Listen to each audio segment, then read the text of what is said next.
Hello everyone, welcome back to IV's YouTube channel. आज के session में हम डिस्कस करेंगे सीक्वल टेंडर चैलेंज के अगले क्वेश्चन के बारे में।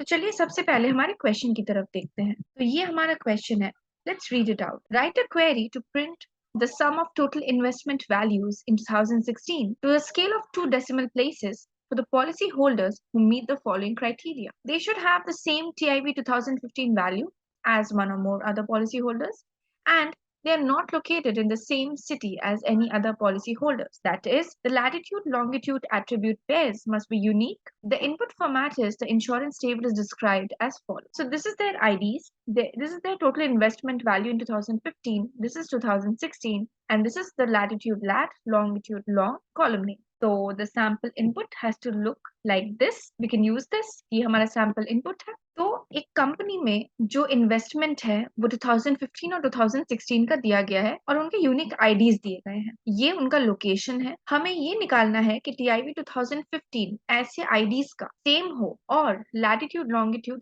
सेम ना हो। हमें ऐसे यूजर का सम ऑफ इन्वेस्टमेंट ऑफ 2016 निकालना है जिनका 2015 का इन्वेस्टमेंट सेम हो लेकिन उनका लोकेशन अलग अलग हो। तो यहाँ पे एक एक्सप्लेनेशन दिया हुआ है कि हमारा जो पहला रिकॉर्ड है वो आप देख सकते हैं वो लास्ट रिकॉर्ड की तरह सेम है। क्यों सेम है? क्योंकि उसका 2015 का जो वैल्यू है 10 10 वो सेम है लेकिन उनका लैटिट्यूड लॉन्गिट्यूड अलग है। सेकंड और थर्ड रिकॉर्ड सेम हमारे क्राइटेरिया को मीट नहीं कर रहा है क्योंकि उनका जो इन्वेस्टमेंट वैल्यूज है 2015 का वो अलग है और लैटिट्यूड लॉन्गिट्यूड सेम है, यानी कि हमारा जो क्राइटेरिया है उसको वो मीट नहीं कर रहा है, उसका ऑपोजिट हो जा रहा है। तो चलिए अब माई सीक्वल पे देखते हैं कि हम इस प्रॉब्लम को कैसे सॉल्व करें। तो यहाँ हमने एक डेटाबेस बनाया है इंश्योरेंस पॉलिसी बोल के और हम उसे यूज करेंगे। एक टेबल बना लिया है हमने जिसमें पांचों कॉलम के नाम और उनके डेटा टाइप इंसर्ट कर दिए हैं। अब हमें इस टेबल में वैल्यूज डालने होंगे फॉर ईच रिकॉर्ड। तो यहाँ हमने उसमें वैल्यूज डाल दिए हैं और अगर हम यहाँ सिलेक्ट स्टार फ्रॉम इंश्योरेंस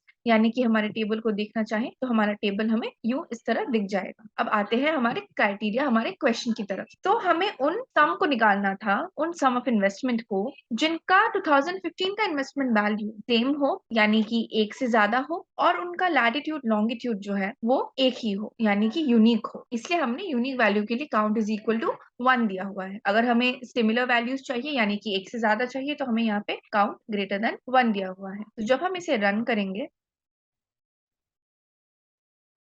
तो हमें ये दिख रहा है यानी कि उन रिकॉर्ड्स के 2016 के वैल्यू को ऐड कर दिया गया है जिनका 2015 का वैल्यू सेम था और लैटिट्यूड लॉन्गिट्यूड डिफरेंट था। तो अकॉर्डिंग टू द क्वेश्चन हम देख सकते हैं कि जो फर्स्ट रिकॉर्ड और जो फोर्थ रिकॉर्ड है उनका सम करने से 45 आ रहा है और यही हमारा आउटपुट है। इसमें हमने इन ऑपरेटर यूज किया है और यूनिक वैल्यूज निकालने के लिए काउंट फंक्शन यूज किया है और इससे हमें हमारा आउटपुट मिल गया है। Hope this video was helpful for you. Keep tune to IV's YouTube channel for more such videos on the SQL 10-day challenge. Thank you.